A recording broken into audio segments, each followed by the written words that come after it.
بسم الله الرحمن الرحیم. قدرمن لیدونکو او اوریدونکو او ګرانو هیوادوالو سلامونه احترامات مې ومنئ. نن 13 د اکتوبر کال 2015 چې د پنځشنبې ورځ سره سمون خوري ستاسو خدمت کې حاضر یم.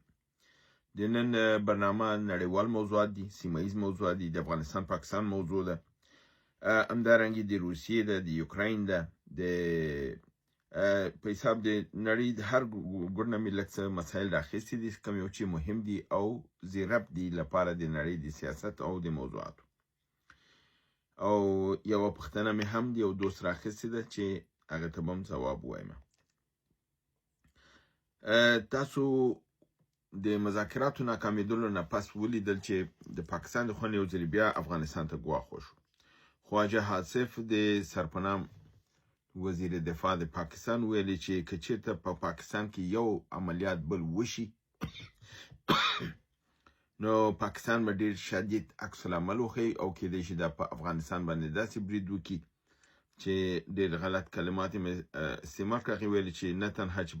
کابل او دا به سخت په حساب بمبار شي او دا به شي د خلکو سترګې به مو وباسو. ښه دا د دې شو ګواښ.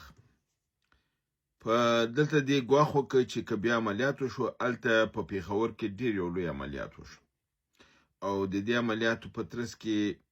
20 کسه پوځیان وژل شوي دي، د 10 نه زیات ټپیان شوي دي او دا په دره د تیرا کې شوې ده او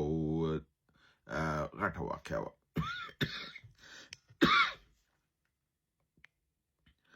نو اوس دا د خواجه آصف اخطار او د هم واقعه او دا ورته اسلامي امارت ویلیم دي چې زمونږ سره یې درب نشته، واقعیت خو هلته به کېږي، هلته به واقع کېږي او دوی ویلي مو چې که چېرته په پاکستان کې واقع کېږي موږ به هغه چې د افغانستان نه اخلو. دا نه پوهېږم په کوم منطق سره دا خبره دوی کوي، خو د ده ځواب مخکې دی نه چې موږ یې ورکو. د تاجکستان د امنیت دولتي رئیس مومن یتیموف د ده ځواب ورکړی دی او د پاکستان لوی رئیس عاصم منیر ته مشوره ورکړې ده چې د افغانستان سره د احتیاط نه کار واخله او د ډیپلوماسۍ نه کار واخله، د خبرو د لارې نه مخکې راشه، د زور د لارې نه مخکې مه راځه، ځکه چې مبادا د افغانستان د پنجاب ګورستان نشي، ځکه چې افغانستان د لوی امپراتوریګانو قبرستان دی، ادیره ده، نو داسې نشي چې دا د پنجابیانو ادیره هم نشي. په این حال کې طلتبیک مزدیکوف د سازمان پیمان امنیت ملی چې د منځنۍ اسیا او د روسیې یو سازمان دی، د معاون د رئیس دی، د ویلي چې د افغانستان بې ثباتي دا به په سیمه کې مشکلات زیات کی او د سیمې د بې ثباتۍ سبب به وګرځېږي. یعنې اشاره یې دې خواته ده چې پاکستان اخطار ورکړی چې دا به په افغانستان برید کوي او د دې برید په نتیجه کې که چېرته افغانستان بې ثباته کېږي نو ټوله سیمه بې ثباته کېږي او د ټولو نه زیات تاثیر به په خپله پاکستان کوي او پاکستان به متزلزله کېږي، ځکه چې د افغانستان ثبات د ټولو لپاره ډېر زیات اړین او مهم دی. په نړیوالو واقعاتو کې د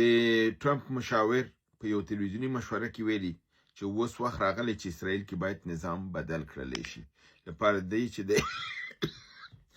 نړیوالو قوانینو ته احترام نه کوي او کوم معاهده چې شوې ده چې ټول اسلامي نړۍ پکې استازي وو، د اروپایي نړۍ هم ناست او د امریکا مشر هم پکې ناست وو، نو ویلي دي چې که چېرته نتنیاهو خپل سرزورۍ ته ادامه ورکوي، لکه څنګه نتنیاهو ویلي چې هغه هر ناجایز کار ته نتنیاهو هر خپل ناجایز کار ته وایي چې دا زما د ملي دفاع ده، یعنی